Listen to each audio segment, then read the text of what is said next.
I'm going to show you how to make an extra $1,000 to $10,000 per month using search engine optimization and artificial intelligence. And watch until the end because I'll show you how to tap into what I call the revenue flywheel that can double or even triple your monthly income. I'm Nathan Gotch, the founder of Gotch SEO Academy and the author of The SEO Entrepreneur. So like this video right now to show me you're excited, and let's get right into it. Number one, build a micro destination website in your local area. So one of the most untapped ways to build income online using SEO right now is to build a micro local website. See, everyone really focuses on national based, affiliate marketing and building these huge authority websites. But in fact, if you're trying to get some quick wins, if you're trying to make money in a very quick way without having to build this enormous authority website and have to go up against a bunch of competitors and ultimately, have to be kind of at the whims of Google's algorithms.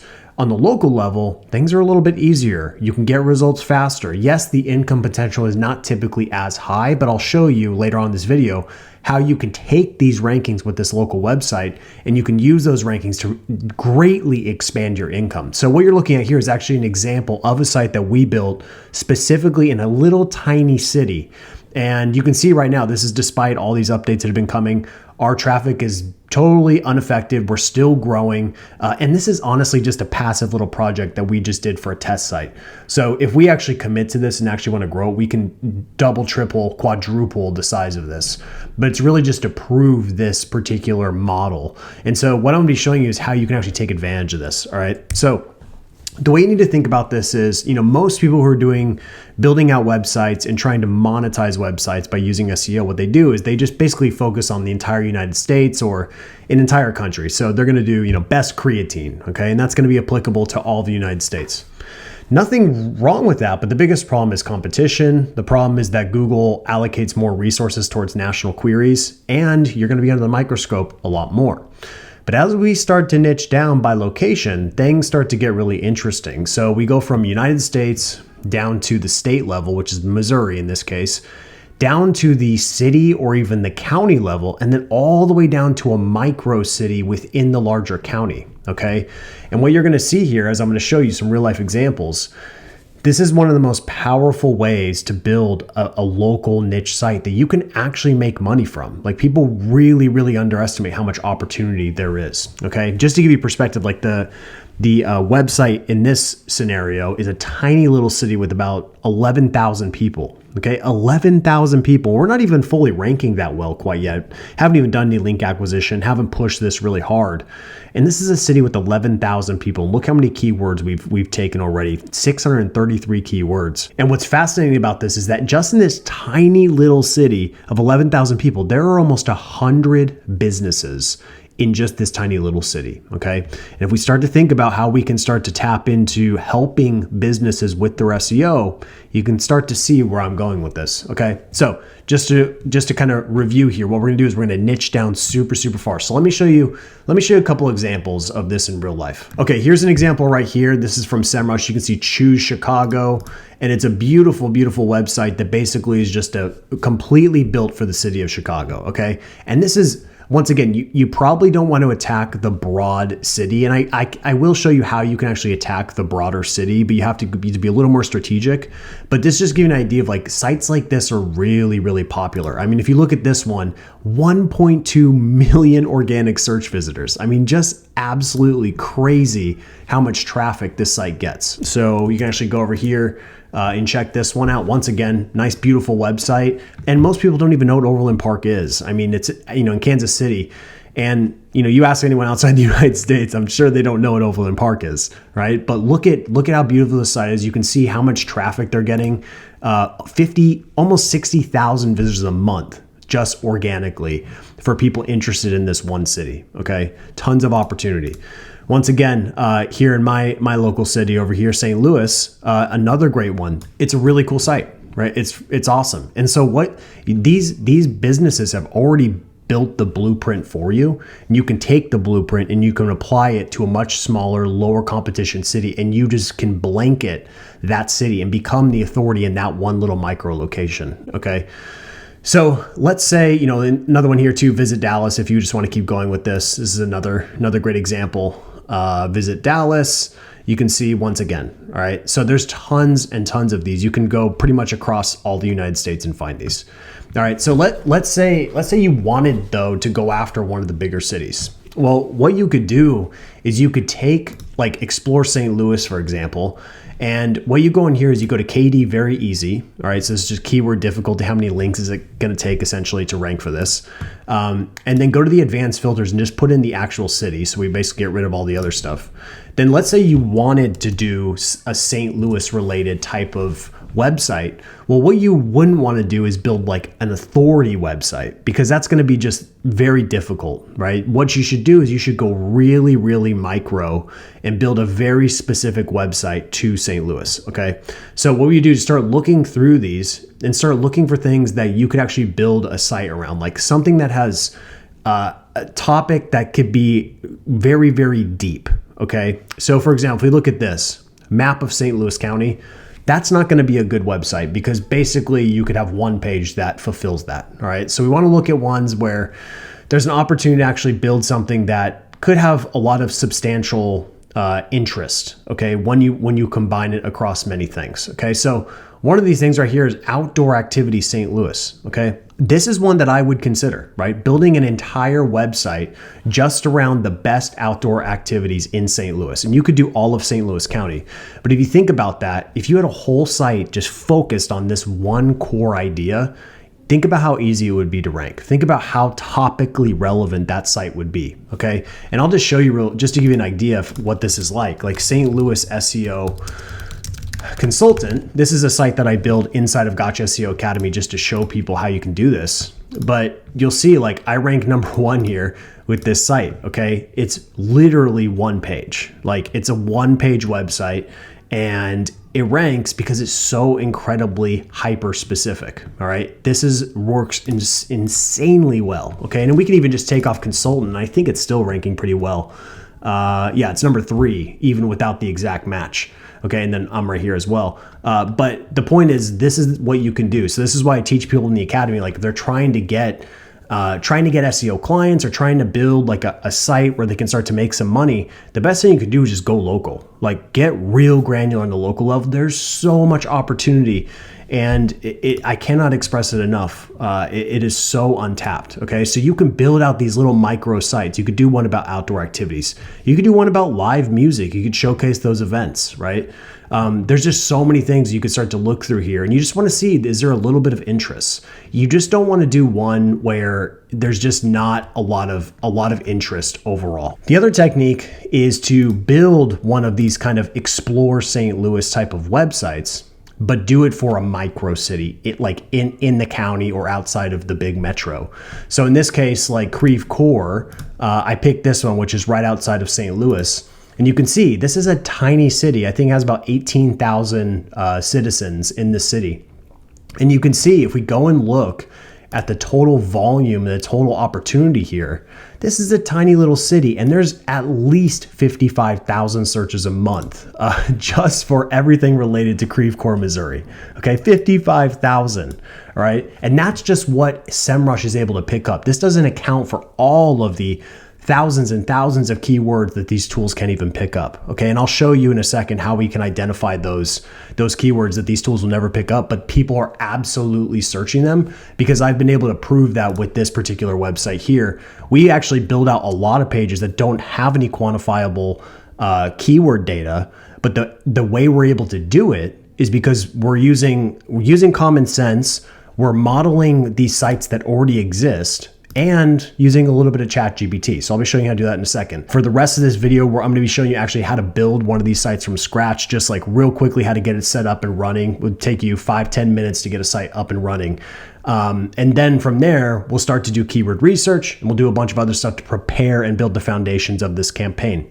And then in step 2, I'll show you what you could do once you get it rolling. Once you've got some keywords rolling in like this, how to double down on these keywords to basically leverage your results to start to make even more money in regards to SEO. Okay, so go to hostinger.com and then go to the WordPress section, click on Manage WordPress. So one of the things I really love about Hostinger is a couple things. Number one is you're gonna get a free domain and you're gonna get free automated migration, which is really awesome. So it doesn't matter, what hosting platform you're on, you're gonna be able to move to Hostinger very, very easily. You also get a free CDN, and plus you get tons of free AI SEO tools as well. So can't suggest it enough. Then select the package you want. I'm gonna do business, and then pick how many months you want it to be. So I'm gonna do 12 months because I'll be able to save $108.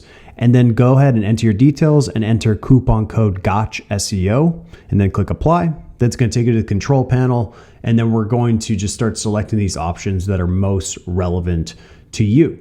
Okay, so click next, and then we're gonna do what type of website we're gonna build. I'm gonna pick blog in this case. Go ahead and select that, and then we're gonna go to next. And then we're gonna go and we're gonna enter our WordPress account details and then pick a theme. So I'm gonna do standard themes in this case, and I'm gonna pick the Hostinger blog. And then what we'll do is we're gonna pick some color schemes that's relevant to us, all right? Then go ahead and select what plugins you want. And then you're gonna go ahead and enter a brand name and description here. You can use the AI to generate it for you, or you could just model a business that's similar in this case. So I picked St. Louis, so I did it for Creve Coeur in this case. And then go ahead and get your domain and enter your domain details, and then pick a target location. So make sure you pick whatever country you're going after. In this case, the United States makes most sense. And then you're gonna go in here into the control panel, and now you can see the actual website already pre-built. Now you just need to go through, customize it, make it your own. And then you can actually create a free email as well. You just click the setup button, and then this will go. And then you just have to configure the email app, which is super easy.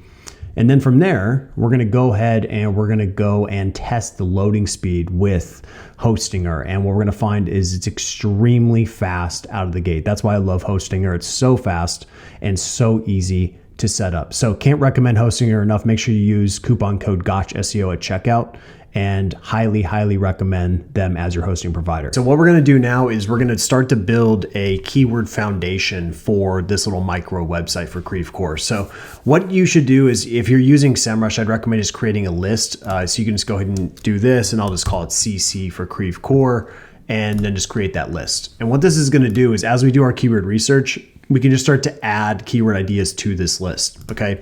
The easiest thing to do is just go broadly into Creve Coeur and start to do research in that regard. So you can go ahead and just actually run into the keyword overview like this, and then just do Creve Coeur broadly, okay? So this is kind of step one, because it's gonna be the lowest hanging fruits that you can attack. And I would just go right into here and just start looking at some of these variations that we could go for. So what I would like to do is I want to start to just look at some of these keywords. So obviously the main city, I want that to pop for us. Creve Coeur Lake, that's informational intent, which means we could probably do like a review based on Creve Coeur Lake. Creve Coeur Park, once again, a very good one. Creve Coeur Restaurants, beautiful. Now, I would pretty much avoid, in this case, I'd avoid pretty much anything that is branded or navigational in nature. And these are the most obvious ones, okay? Just start adding these to your, your main list that you created here. And pretty quickly, you'll start to build a pretty nice list of opportunities just doing this. But this is just the beginning. This is like preliminary. You can probably build a database of at least, 200, possibly 300 keyword phrases that all have different intent just by doing that alone. Okay, so that's kind of like phase one. Then what we're gonna do, and this is something I really, really love to do, is instead of looking at the small city, what I like to do is actually look at a big city. And the reason for that is because when you're dealing with a small city like this, first of all, there's not as much available data, and there's not as much available just information to be able to make decisions. You can't really quantify a lot of these decisions. But the thing is, if someone is searching about something in particular, like in Chicago, there's going to be more volume associated with it just because it's a bigger city, which means in some cases, there will be volume in a smaller city as well when we start to look at some of these concepts. So let me give you an example. So looking at Chicago, all right, so we're going to start to go through Chicago, and I just did very broad, and we're looking at informational intent, okay? Now, what I want to do is I want to start to see things that, once again, do not have navigational intent, but are kind of broader concepts. Okay, so things to do in Chicago. Perfect. Okay, so what I did is I already added this into my Google Sheet just so you can see. But basically what I've done here is I created a little simple formula. So what I did here is just added 3 little columns. Okay, one is for the modifier, and a modifier is just something that you add to a keyword that makes it more specific. Okay, so if we just did things to do in Creve Coeur, Missouri, that's great. But if we add best, that signifies that there's going to be some sort of ranking associated with that, and people then do tend to use these type of modifiers. So best, top, sometimes the year, whatever it may be. So in this case, I manually decided that best would be the best modifier, no pun intended, for this particular phrase, okay? Then we have the seed, which I pulled directly from Chicago, so things to do, okay? And then we have the location, all right? So best things to do, Creve Coeur, Missouri, all right? And of course, you can add in there as well if you would like. We could just actually we could do best things to do in, like that, and now we've got that full phrase. So I'll give you this particular formula here that I'll put it in the description below. But basically what this will do is it just combines these concepts into one. Okay, so now we've got one full query that has unique intent that we can go after. And then from here, what we can start to do is we can basically decide what are the different types of restaurants in Creve Coeur that we could attack. So then just go into ChatGPT, it'll give us a full list of different restaurants based on ethnicity. And once again, we're not like, sometimes when we think about keyword research, it's as simple as just using common sense. And in this case, it's common sense to know that people are absolutely searching for Italian restaurants in a particular city. And so that's kind of the first phase, just build out the keyword database. And then from there, make sure you start to cluster it all out. And then after that, you basically will have this beautiful database. All you have to do is start planning out the content. Okay, so the next thing you're gonna wanna do is actually build another tab. So we've got our keywords tab, and then we've got our link bait tab. And so naturally, we're gonna wanna create a lot of assets, localized assets that can help us get links naturally and passively. That's what we're trying to do. So we're using content to get links, okay? This doesn't mean that we're not gonna go out and do outreach and all this other good stuff, but we need to have things that are worth linking to. And on the local level, it's actually much easier than you might think. Now, the good news, you don't have to come up with these ideas on your own. Now, obviously, if you want to be creative and come up with ideas, certainly go for it. But you can just use ChatGPT to help you, all right? So you really need a couple things here. Number one, the idea. So you're just gonna put your ideas in here, and then you're gonna use the ICE mechanism, okay? And this is a way to prioritize opportunities. So impact, confidence, and ease. What's the impact of creating this asset? What's the potential impact for, let's say, getting links in this case, which is the goal? How confident are we that this asset is going to get us links? And then number 3, ease. What is it going to take to actually create this asset, okay? So the bigger the score, the better the opportunity. That's what we're going for. So we'll go ahead and put total in here as well. And then we're gonna wanna do a sum so that we can get the full total, all right? Now, good news is ChatGPT just makes it so much easier, so you don't have to guess on any of these, all right? So we're gonna go into here, we're going to ChatGPT, and back to what we were doing, and just create a little simple prompt like this, okay? So go in here and just say, give me 20 link bait ideas, such as research data, tools, etc., that a reporter or I should have said researcher would link to as a reference or helpful resource for the city of Creve Coeur, Missouri, okay? That's what we want to do. Now, what it's going to do, it's going to pump out a bunch of ideas here.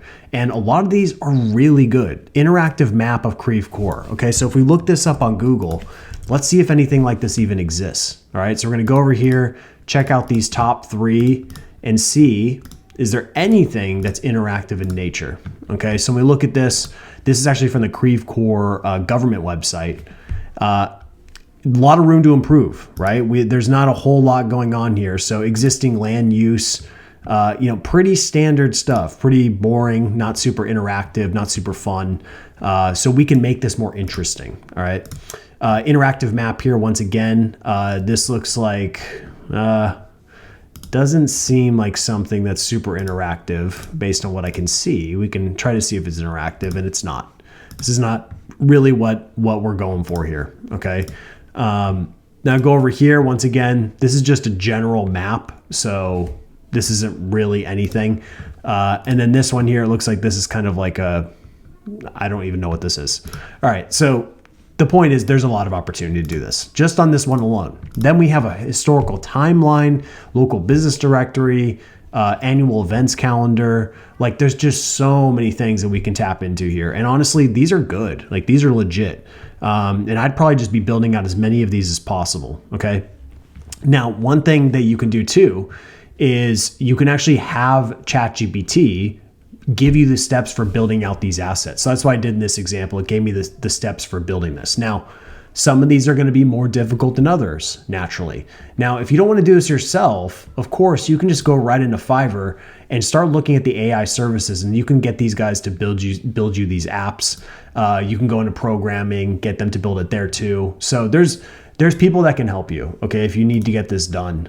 But if you're on a tight budget, then you're gonna have to learn some stuff, right? If you don't have money, then you're gonna have to learn some skills to be able to make up that gap. And so for me, like if I was doing this, I would just, because I have capital, I would just invest so I wouldn't have to do it myself. But pick the particular link bait ideas that after we start to score them are going to require maybe less technical knowledge to ultimately publish faster.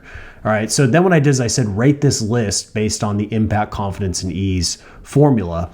And from here, now we get it's going to rate these based on its knowledge so far. Remember, it's a large language model. It's not perfect. But when you look at these, I agree with a lot of them, right? So what you can do is, 9, 8, 4, go into here, and you could do 9, 8, and 4, okay? And then you can just repeat these for every single one. Now, if you wanted to make this a little bit easier, we could just have, tell ChatGPT, put the ideas and the ICE scores into a table. So what we can do is we can actually just copy this and then paste this directly over into the sheet. And because it added an extra column, so we're just going to do this. And then we can go ahead and just delete that column, and we'll go ahead and filter this out. And now what we can do is we actually just pull this down, and now ChatGPT is so freaking awesome that now we can just do this in a few quick seconds. It organizes the data for us, and now we can sort by best opportunities, okay? And this is just 10 opportunities here. Like there's so many more things we could dive into. I haven't even gotten into specific data that you can add. Like for example, when you're building a micro city based website, start thinking about certain things like what's the average age in this city? What's the average income? What are the wealthiest neighborhoods in this city? Okay. Start to think about those things. Those are data points that people love to reference. And especially if you can provide evidence that it's true and it's actually, you're actually using government data to build these assets. Okay. So this is a way that we can tap into ChatGPT and use AI in a smart way, not just like, let's just generate content automatically, which is not smart, but use it as your sidekick to ultimately research and come up with ideas. And just remember, these are seeds. These are just starting points, okay? I would start to think about like, what would be some data-driven assets we could build? Like just ask, what are 10 data-driven assets that we can build for this city, right? And just have it start to, and then just have it, continually keep going deeper and deeper within these layers, okay? And you're gonna start to uncover a lot of really cool ideas. And then from there, all you have to do is just slowly execute on them, okay? Another one here, interactive crime map, beautiful. That would be a beautiful thing. Real estate and housing dashboard, like this thing is awesome, right? There's so many ideas here that we can tap into. So once again, have it come up with the ideas and have it prioritize using the data. Okay, so once you've built up your keyword database, the next thing you want to do is you want to actually build some SEO content briefs. So what I recommend doing is building out SEO content briefs for all of the main keywords you want to go after. So obviously this is just a sample, but in a normal situation, I'd have probably hundreds of different keywords with different intent. Now, one clarification on that, remember, we always want to create a dedicated page if the keyword has different intent. So for example, best Italian restaurants, Creve Coeur, Missouri versus best Japanese restaurants. Two totally different types of intent. The person that's looking for Italian wants Italian. The person that's looking for Japanese wants Japanese. Okay. So you're always just matching the intent perfectly. And the better you can match the intent, the better you will rank. So that is the number one thing that you have to do. You really have to focus on answering the searcher's query. You have to be the best result for that searcher. Okay. And that in other words, you have to be the most relevant result, and you have to also have the best page for that result. Okay, that should always be your objective. So what we're gonna do here is we're actually gonna take one of these seeds, which is best restaurants, Creve Coeur, and we're gonna open up rankability, okay? And you're gonna go to the content optimizer, and we're gonna go ahead and just enter this keyword in here, and we're gonna click run optimizer. Okay, so once this is done, just go ahead and click through. And what we're gonna do here is we're actually going to create a content brief. Okay, you always wanna start with a content brief because this is really the first step to helping your writer create the best content possible. I've just seen this time and time again. People think that, you need like a really exceptional writer to get results, but the truth is the success of your content is largely dependent on the content brief. This is the ultimate thing that you have to focus on. So with rankability, you have two options. Number one, you can go and you can enter all of this manually. Okay, so if I can go through each of these fields, enter it manually, or I can click the AI brief and it will do it automatically for me, and then I can edit along the way. Okay, so in this case, I'm just gonna do the AI brief. The only caveat here is when you do the AI brief, if you're working with keywords that have really low competition, maybe not a whole lot of information, then sometimes it might be best to go kind of that manual route. You can see that we have the prompt here. We can see that we have the example page URL, and this will get marked in green when it's correct. As far as being correct, just means like it has the primary keyword in the URL, okay? The title tag, it says top 10 restaurants in Creve Coeur, Missouri. Because it doesn't have the exact keyword variation in here, that's probably why it's not getting registered. But what we could do is actually get rid of this because it's just an example. But we could do top 10 best restaurants in Creve Coeur. And naturally, because this isn't the exact phrase, it's not going to get marked. So it has to be the exact phrase for this to get marked. So that's just one thing to consider, but not a big deal. You can certainly have that in there. It's not going to make a difference. Okay. Meta description. Once again, we probably want to modify this so that the core keyword is in there, but once again, not a huge ranking factor. And then also having the keyword in the H1 tag is you want to have some variation of the keyword in the H1, but it doesn't have to be the exact keyword. Okay. So just some clarifications on that. But once again, just a really easy way to create a very quick brief here. Now, this is just part one. Now, what we want to do is once we've created the brief, we're going to go over to the outline section. Now, once again, you can go ahead and build this outline yourself, but you'd have to go kind of one by one like this through the competitors, and you could just add, you click this little plus button and you could add this in here for the H1, and then you could add this in for the H2. You could certainly do that. But what I would recommend doing is hitting the AI outline, because what this is going to do is it's going to pull from all the top results and it's going to build out those headlines for you automatically. Okay, so we'll go ahead and just get rid of this. And then we'll click the AI outline, and this will automatically create it for us. And then once this is done, then we'll be able to actually, we can edit this outline and make it our own. Okay. Remember, when you're doing AI, always remember that this is always just the first draft of what you're doing. You should also manually go through, maybe do some additional research, but this is just a way to kind of get that nice base layer. So then now we can build upon this, okay? So looking at this, it's showing us all kind of the core restaurants in this area. One thing you'll want to do, especially on the local level, because sometimes content can be inconsistent, is you're going to want to go and fact check this. You're going to make sure that these are actually in Creve Coeur, okay? If they're not in Creve Coeur, then that's going to be a real problem. So you want to make sure that we have the accuracy here. But you can tell just a very quick outline. And then if we wanted, we go into the optimizer, which is the next phase of this. And actually, let me go back here. So once you have the outline built, and obviously I'm not going to go through and manually do this, but let's just say this was good to go, and it's definitely not where it needs to be yet. But what you could do is if you want to take this and share it with a writer, just go to the share button here. We're going to copy this, and then you can just paste this. And you can send this to the writer. It's going to have a beautiful content brief for them. So it'll have the SEO details that you want. It'll have similar content that they can model. It'll have the content outline. And then the cool part is they don't even have to log in. They can actually just go ahead and actually begin to optimize this content inside of this content optimizer. Okay. So what you want to do next is once you have your briefs created, you're going to want to create, I would recommend creating briefs for like every single keyword that has different intents. You get that all set up and then just assign this work to a writer. There is a lot of evidence that, you know, manually written content is outperforming pure AI content these days. So I would not recommend just building this out with AI personally. It's not what I would recommend doing. But obviously, you know, do whatever you think is best. But what we want to do here is when we look at this content optimizer, you can actually click on this AI brief. And if you wanted, you could certainly just paste over this content outline. And this could be kind of the base of what you start. Okay. But once again, you need to make sure this is all accurate and fact checked and all that good stuff. Okay. So this would just be the baseline. And then what we would do, this is the part that's really, really important. Most people don't get this right, is when we're looking at these keywords. Okay. Do not look at these keywords and think that you need to just inject these into the content. Don't worry about how many times you need to use these. That's pretty much irrelevant.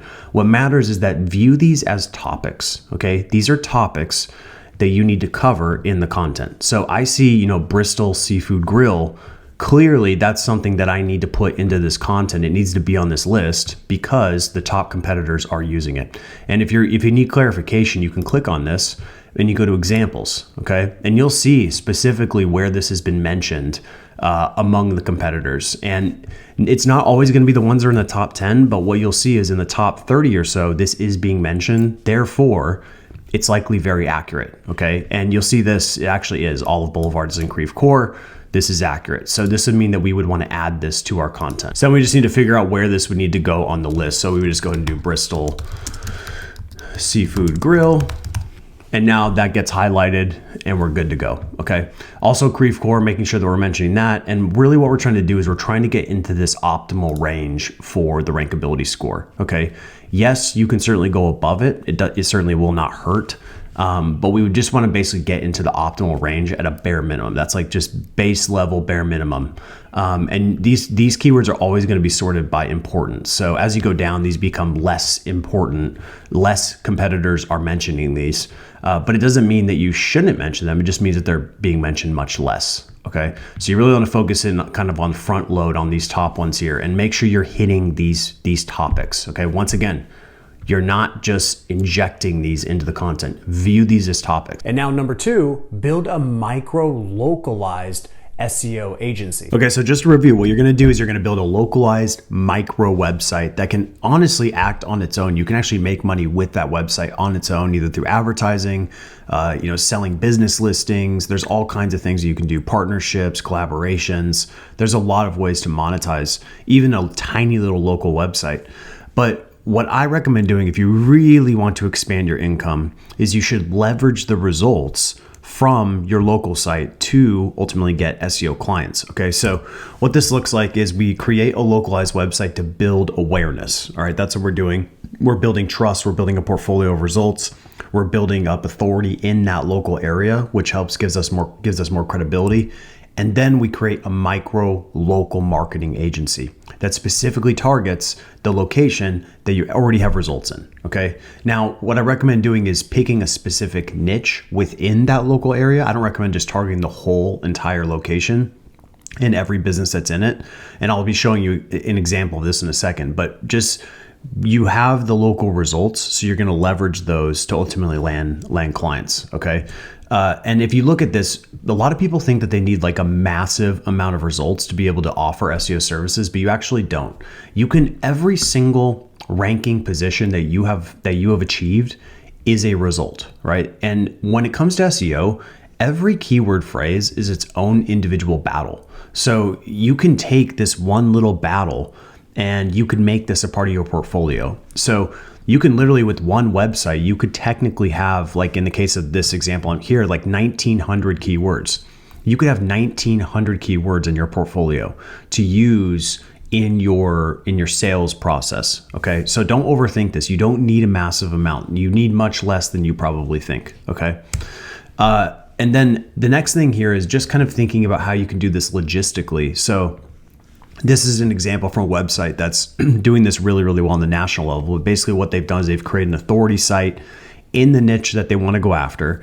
And then what they do is they drive a percentage of that traffic towards the claim listing, link or the advertising link. And of course, when you're targeting national queries, you're going to have a lot of like B2C type of traffic, but there is going to be some B2B traffic that comes in there, which is what you're really going for. So that's probably going to be, let's say, 1% of your traffic. But that's where most of your money is going to be made, is selling advertising.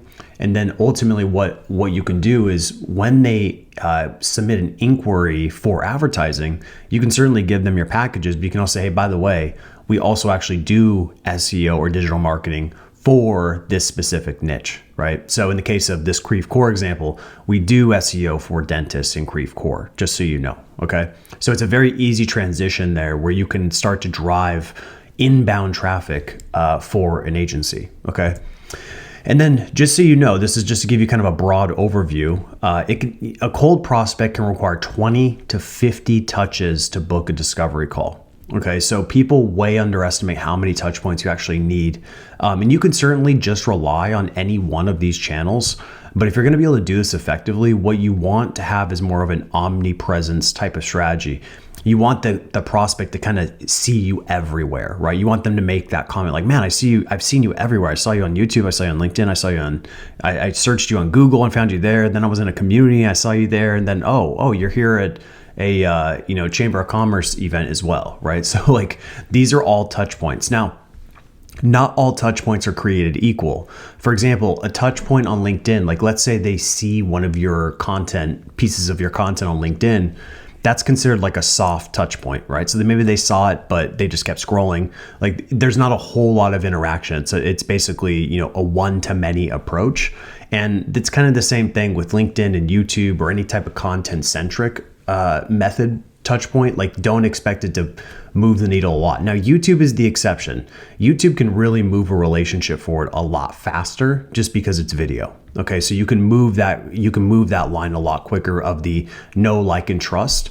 Just like how you're watching this video of mine, right? You just build a relationship with someone a lot faster through video. But it's just one tool in your arsenal. So you should be doing a lot of inbound stuff, a lot of attraction-based type of marketing to build those touch points. But then you also want to do some of the stuff that's a little more manual. Okay, so that's going to be like participating in the local communities, which could be like on Reddit, or it could be forums, even going to Chamber of Commerce events, shaking hands with people, actually getting your face out there. And then more importantly, the direct outreach, which I'm going to be showing here in a second, which is actually sending emails specifically to prospects that you want to work with. Okay. So very simple process here, which I'm going to show you is number one, we're going to build a list of prospects. And then once we have our list of prospects, we're going to identify points of leverage. And then once you've identified the points of leverage, all you have to do is just begin this process here, which is getting a lot of touch points. Okay, so it'll be a combination of sending direct emails, be a combination of them just seeing you everywhere. And hopefully if you do this well, you should basically aim for that 20 to 50 touches. And of course you can't measure every touch, but within a certain guideline, we can at least measure the direct outreach, right? We can't really measure how many touch points we get around here. We don't know if they're going to see our stuff or not. We could, of course, run paid ads to make sure that it gets in front of them. But this is the one that we can actually quantify as far as like the output. Okay, so that's why we want to focus on that one the most. So we're going to build list prospects, and then we're going to identify points of leverage, and then we're going to make sure we hit all of our touch points. So let's start with build a list of prospects. Okay, so building a list of prospects is actually really easy. You really have two options. Number one, you can do this manually just using Chrome extensions, or you can go on Fiverr and have someone do this for you for super cheap. Whatever you want to do depending on the time that you have, but I'm just going to show you how to do this manually. So what I recommend doing is, even if you are targeting an entire location, like I say you're just doing Creve Core, I still recommend picking niches within those cities. So dentists are an obvious choice because they typically have very high customer values. And it's just a great business to go after because they can usually afford, digital marketing and SEO services, right? That's a really important piece here. You'd rather go after dentists who have, very high customer values versus going after, let's say, a hot dog stand or a personal trainer or something like that, because it's just, they're not going to be able to afford that much. And so some of the niches that you would definitely want to consider would be like dentists, home services, which could be roofing, HVAC, plumbing, electricians, even foundation repair. Like there's a lot there. You could also look at water damage and anything along those lines, fire protection. Like there's a lot. So don't focus on small little tiny niches that have low customer value. Focus on the ones where they can easily afford your services. Okay, that's what we're going for. Now, what you can do is just you go ahead and enter whatever the niche you're going to go after. So in this case, dentist, and then the city. Okay. And what I will do is I will actually go up to this data scraper plugin. Okay. It's called our data miner plugin.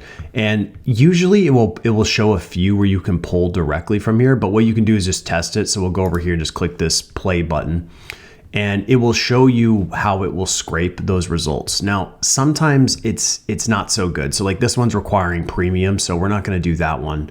We'll go down here and we'll see how this one does. Okay, and this one's much better. All right, so we've got the title, we've got the description, we've even got a link, and that's probably okay for the most part. You could even try with some of these. So you just keep going through these ones and see which one collects the best data. You can also have it do the next page automation, so actually it will automatically go through and scrape all of those maps results. Okay, so play with this and pick one that ultimately gives you the best data, and then you click scrape, and then you can go ahead and copy these details. Now, once you've copied the details, just go ahead and slap them into a Google Sheet. And what you'll see here is I've collected data both for the traditional organic and the local pack. Okay, so both. I really want to see where these businesses are ranking in both results. That way I have different points of leverage that I can go after. Okay, so right now it's just looking at dentists, and based on this, and I mean a lot to work with. Even in a small city like Creve Coeur, there's so many dentists in just Creve Coeur, and a lot of them aren't doing too well, right? Like a lot of them are not ranking well. So, and these are just in the top 20. There's dentists that are even not ranking even worse than this. And so there's a lot of opportunities. So what I would recommend doing is creating a little filter here. So you can just go ahead and if you just go into here, and you go to insert, and you can go to drop down, and then you can just build this out yourself. But the one that I build is really simple. Okay, it's just not working, which means we're actually doing some outreach. We're actually working on this prospect. When they actually commit to a discovery call, they're going to become a prospect, right? Just because someone books a discovery call and you're actually going to get them on the phone doesn't mean that they're a qualified lead yet. Like, you could technically be talking to a dentist that is, about to go out of business, or, we got to find out if they're qualified first. So a prospect is simply that they're just a prospect. We're seeing if there's an opportunity to work together. That's it. That's what a discovery call is all about. Now, if we have the discovery call and they're definitely a good fit, then they turn into a sales qualified lead. Okay, so SQL for short is sales qualified lead. And that just means that we're actually going to go through the process of building a proposal, and we're going to try to close them as a client. All right. So then we have, send proposal. You'll probably do a proposal presentation and then obviously send that to them. And then they'll go into follow up once that's all done. So it's just, you need to go into a follow up process to try to close the deal. And I'll actually show you real quickly just some data on follow up. You can see, 80% of sales require 5 follow ups after the meeting, and 44% of sales reps give up after 1 follow up. Okay, so if you're someone who's trying to beat the majority of people, you should definitely set a minimum of 5 follow-ups. And you can just put this into your Google Sheet and make sure that it's there. That way you actually commit to doing those 5 follow-ups. And once you've done your 5 follow-ups, at least you can sleep at night knowing you did at least what you could. Okay, should you do more? Probably. Okay, but just to give you an idea. All right, so follow-up, and then 1 lost and cold. So 1 means you actually you won the deal. Lost means they picked someone else or they didn't want to work with you. And then cold just means you can't even get a hold of them. Like, you've sent all your follow-ups, they're just gone. Okay, so you can set that as cold. And that's it. So those are kind of the status-based options. And then from there, all you're going to do is you're going to go through all of these different businesses and you're going to find points of leverage. Okay, it's that simple. And then you're going to put it into the opportunities column. Now, and I'll show you that here in a second, but once you have the opportunities all set, then you're just going to set your outreach dates here. So every time you send an outreach email to this business, you're just going to mark the date, right? 3/28, 2024. Okay. You're going to mark that date because what you're going to do is you're going to cycle back through and you're going to commit to doing your 7 outreach. This is the rule of 7 when it comes to outreach. You got to do at least 7 before you knock, you basically mark this one as cold or it's not going to go through. This doesn't mean it's over, right? This just means this first cycle of 7, it didn't work that well. So we need to refine our strategy, maybe give it a little more time, come back at them at another time. But this is why we need to keep track of this, because otherwise you won't know what's going on. So you really have to keep track of this, like almost at a borderline crazy level. Okay. So outreach dates. And then on top of that, I would actually add another few options here as well as for follow up on proposals. Okay. But begin with this because you're not even like at this point, you don't have any proposals. So don't even worry about that. Let's just focus on getting our outreach set up. Now, what I recommend doing is when you send your first outreach, you're probably going to get no response at a lot of these. So you just get 0 response, but it's good for you to reflect on what you sent and see what worked and what didn't work. And then just do more of what works. I know it's crazy, but just do more of what works. Okay. So I'll show you an example. This is an outreach email I sent to a previous client. So they're a little bit warmer, but I just want to show you an example. And when I say outreach, most people think they're going to fire up some automation tool and just start like spamming everyone. You got to get really specific. Okay. So this example here, everything that's blacked out is like the client's name. And then this is their company name. And basically what I did is I just looked at their business and just found some quick wins. Okay. And I attached a screenshot showing those quick wins. I didn't actually ask to do anything. I didn't ask them to become a client. I didn't say, let's book a meeting. I just literally sent this and just left it there. I was like, hey, here's the opportunity, have a nice day. Right. This is a way to get some feelers and okay, you're getting some feelers, you're seeing who's interested, and some people will respond to this, some will not, but I can tell you this does work. This person did respond, and this is from a very big company. So this personalized, well thought out outreach is what works. And you could certainly copy this if you'd like as a template, but the point that's not even the point. The point is that we're being creative. We're coming up with unique ideas without being weird. Like those outreach emails where they try to say a joke or do something strange. Like, don't do that. Like, just be normal. Like, no one wants any of that. But what people really care about, you have to really focus in on what a business truly values. And a business values more traffic, more leads, and more customers and more revenue. Okay. So always bring it back to that. And that's why for this, you see the things that I'm focusing on are the things that I know will really hit the mark for them because it's missed opportunity, and no business likes missed opportunity, right? Like when you say, here, I have this, bag full of cash and I can give it to you like for free. You're going to pay attention to that, right? Like, this is what this is. You're telling them, look, there's this money right here that you could have in your business and you're just not doing anything about it. So what we're going to do is we're going to help you do something about it. All right. And that's what we're trying to do. We're trying to build that trust. It takes time. All right. It takes time. As I mentioned, we're looking at 20 to 50 touches. All right. And if you want to build a real business, this is what it's going to take, especially when you don't have a portfolio. People don't know, like, and trust you quite yet. You don't have authority. This is what you have to do. You have to grind this out because otherwise it's just not going to work for you. So back to the point, we're going to send the outreach emails. Now, the question is, what do you mean by points of leverage? So I mentioned points of leverage here, which what does that even mean? So what you're going to do is you're going to take one of these businesses and you're going to dissect every single element of their business. Now, good news, you don't have to guess. I've already created a checklist for you. So this is an example of what I would personally do is I, once again, pick a location and a niche I want to go after. And then these become the businesses that I'm going to start to investigate. Okay. And you can see all these different checkpoints: local pack, on-page SEO, conversion, site-wide content. And this is just scratching the surface. This is just for this video. I'm just showing you a real quick example. This is just for this video. I'm just showing you a real quick example, but look at how many different leverage points I have just for this one business. Like, they're not using a tracking phone number. They are not using areas served if applicable. Do they have visual content? No.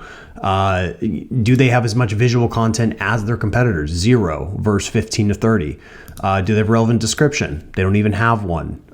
Looking at the the amount of reviews they have relative to the competition. They have 7, competitors have 100 minimum, okay? Do they respond to reviews? No. Do they respond to FAQs? No, right? So we just keep going down the list of all these opportunities. And what I will do is I will pick 1, maybe 2 to 3, maybe, and that will become my outreach email. And it's not, we're not focusing on what they're doing wrong. Don't say, hey, you're doing all this stuff wrong, you guys suck.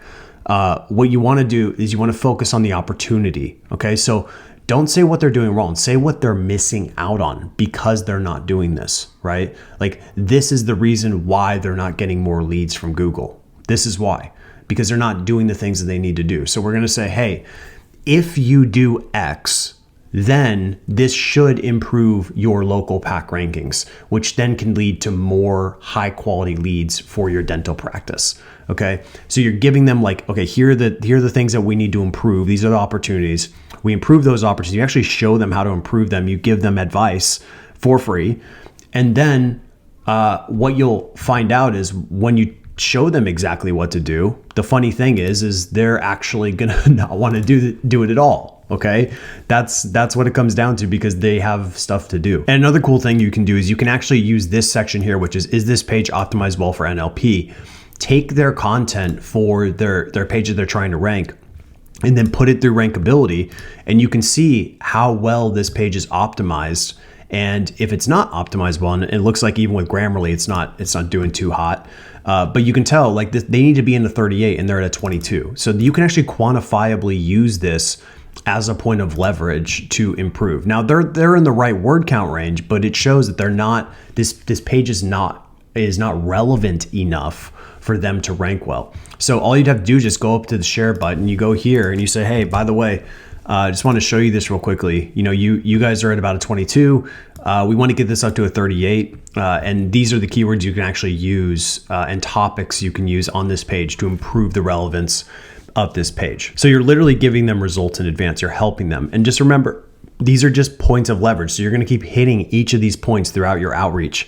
And then eventually what you want, the goal here is like them just say, all right, I give up. Just help us. That's what we're trying to do. So we're trying to give so much value that they just submit and say, you know what? Okay, let's have a conversation, right? Let's have a discovery call. And that's what we're trying to do. Remember, you're not trying to close a deal in this process. You're not trying to, lock them in.